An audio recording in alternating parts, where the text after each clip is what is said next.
चलिए आगे बढ़ते हैं। अब अंतर्राष्ट्रीय खबर पर आते हैं। अमेरिकी कंजर्वेटिव एक्टिविस्ट और राष्ट्रपति डोनाल्ड ट्रंप के बेहद करीबी सहयोगी चार्ली किर्क की गोली मारकर हत्या कर दी गई है। चार्ली किर्क को यूटा के एक कॉलेज कार्यक्रम के दौरान भारी भीड़ के सामने स्टेज पर गोली मारी गई। इस हत्या ने पूरे अमेरिका में सनसनी फैला दी है। पूरी जानकारी देखते हैं कि क्या कुछ रहस्य रहे हैं इस रिपोर्ट के जरिए। तालियों की गूंज, नारेबाजी की आवाज और अमेरिकन कमबैक का सपना। अमेरिका के यूटा वैली यूनिवर्सिटी के कैंपस में सब कुछ जोश और उम्मीद से भरा हुआ था, लेकिन कहते हैं ना, कभी कभी भीड़ के शोर के पीछे छिपी होती है मौत की वो आहट जो कभी महसूस भी नहीं होती। ठीक ऐसा ही हुआ बुधवार की शाम, जब डोनाल्ड ट्रंप के करीबी चार्ली किर्क को एक गोली उम्मीदों और हौसलों के बीच से निकलकर उनकी गर्दन को चीर देती है। मंच खून से लाल हो जाता है और अमेरिका की सियासत को हिलाने वाली एक और कहानी लिख दी जाती है। चार्ली किर्क की गुरुवार को एक प्रोग्राम के दौरान गोली मारकर हत्या कर दी गई। ये घटना यूटा राज्य की यूटा वैली यूनिवर्सिटी में हुई। चार्ली यहाँ the American comeback tour programme में आए थे। प्रोग्राम में चार्ली एक टेंट के नीचे माइक पकड़कर बोल रहे थे, तभी अचानक एक गोली उनके गर्दन पर लगी और वो जमीन पर गिर गए। स्वैट टीमें और FBI अभी भी हमलावर की तलाश में है। गोली दूर से शायद किसी इमारत की छत से स्नाइपर द्वारा चलाई गई थी। चार्ली की हत्या पर ट्रंप ने शोक व्यक्त किया है। चार्ली किर्क के सम्मान में अमेरिका में सभी झंडों को रविवार शाम 6 बजे तक आधा झुकाने का आदेश दिया गया है। Charlie was the best of America, and the monster who attacked him was attacking our whole country. An assassin tried to silence him with a bullet, but he failed because together we will ensure that his voice, his message, and his legacy will live on for countless generations to come. Today, because of this heinous act, Charlie's voice has become bigger and grander than ever before.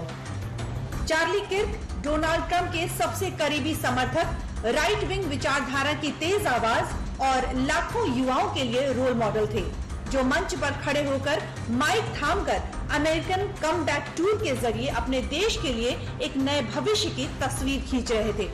हर शब्द पर तालियां बज रही थी, हर line पर भीड़ झूम रही थी, लेकिन कुछ ही पल बाद गोलियों की तड़तड़ाहट ने उनकी आवाज को हमेशा के लिए रोक दिया। चार्ली किर्क की मौत पर राष्ट्रपति डोनाल्ड ट्रंप ने खुद सोशल मीडिया पर गहरा दुख जताया है। To my great fellow Americans, I am filled with grief and anger at the heinous assassination of Charlie Kirk on a college campus in Utah. Charlie inspired millions, and tonight all who knew him and loved him are united in shock and horror. Charlie was a patriot who devoted his life to the cause of open debate and the country that he loved so much, the United States of America. He fought for liberty, democracy, justice, and the American people. He's a martyr for truth and freedom, and there's never been anyone who was so respected by youth. Charlie Kirk America में एक ऐसा नाम थे जिसने अमेरिकी राजनीति में Trump के सबसे बड़े समर्थक और राइट विंग विचारधारा के मजबूत चेहरे के रूप में अपनी पहचान बनाई थी। वो सिर्फ एक एक्टिविस्ट ही नहीं थे, बल्कि अमेरिका की नई पीढ़ी में कंजर्वेटिव सोच का झंडा बुलंद करने वाले योद्धा भी थे, जो हर मंच से अमेरिकी युवाओं को अपने विचारधारा में समेटते थे। वो चार्ली किर्क अमेरिका में कितने पॉपुलर थे, ये भी हम आपको बताते हैं। चार्ली किर्क एक मशहूर राइट विंग एक्टिविस्ट थे, जिन्होंने 18 साल की उम्र में 2012 में टर्निंग पॉइंट USA की स्थापना की थी। किर्क ने युवा वोटरों, खासकर कॉलेज स्टूडेंट्स को कंजर्वेटिव विचारधारा से जोड़ने में अहम भूमिका निभाई थी।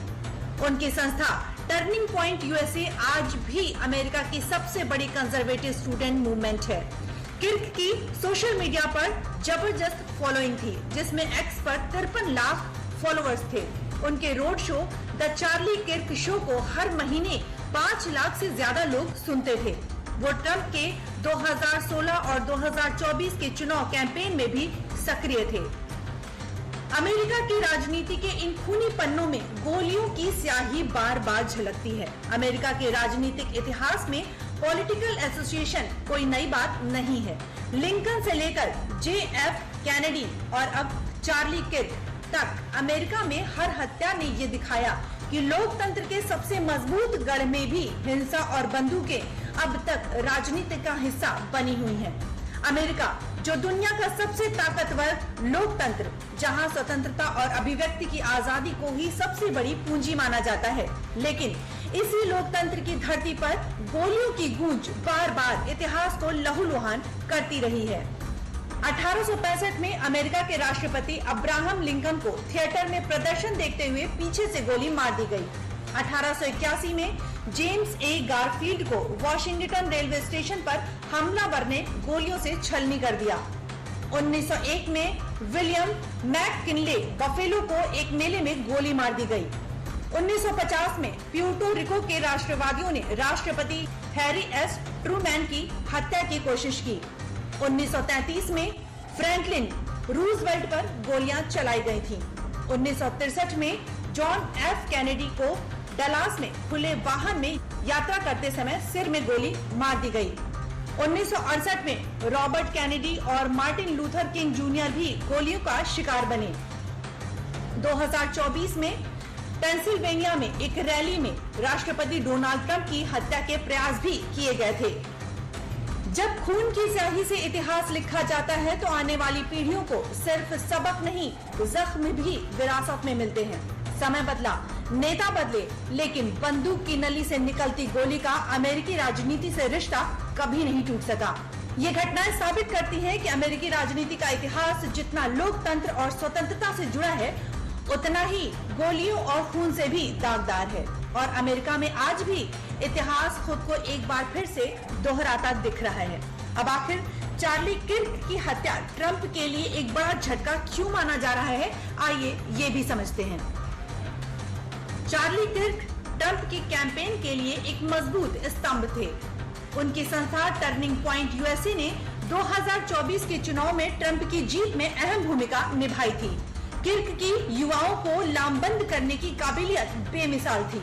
जॉर्जिया में ट्रंप के साथ एक रैली में किर्क ने डेमोक्रेट्स को ईश्वर से नफरत करने वाला करार दिया था और ट्रंप बनाम कमला हैरिस की लड़ाई को आध्यात्मिक जंग बताया था। उनकी इस तरह की बयानबाजी युवा कंजर्वेटिव्स में जोश भरती थी। चार्ली किर्क की हत्या ट्रंप और उनके समर्थकों के लिए न सिर्फ एक निजी नुकसान है, बल्कि उनकी कैंपेन रणनीति के लिए भी एक बड़ा धक्का है। दरअसल अमेरिका में राजनीतिक हत्याओं के पीछे सबसे बड़ा कारण उनकी गन कल्चर और गहरी वैचारिक खाई मानी जाती है।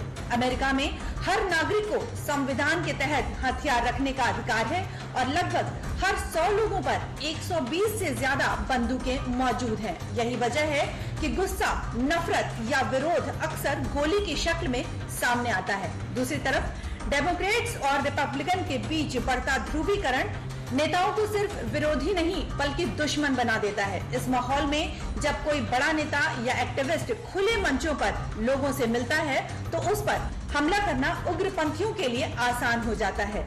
फिलहाल चार्ली किर्क की हत्या के बाद यूटा वैली यूनिवर्सिटी कैंपस को बंद कर दिया गया है और हमलावर की तलाश जारी है।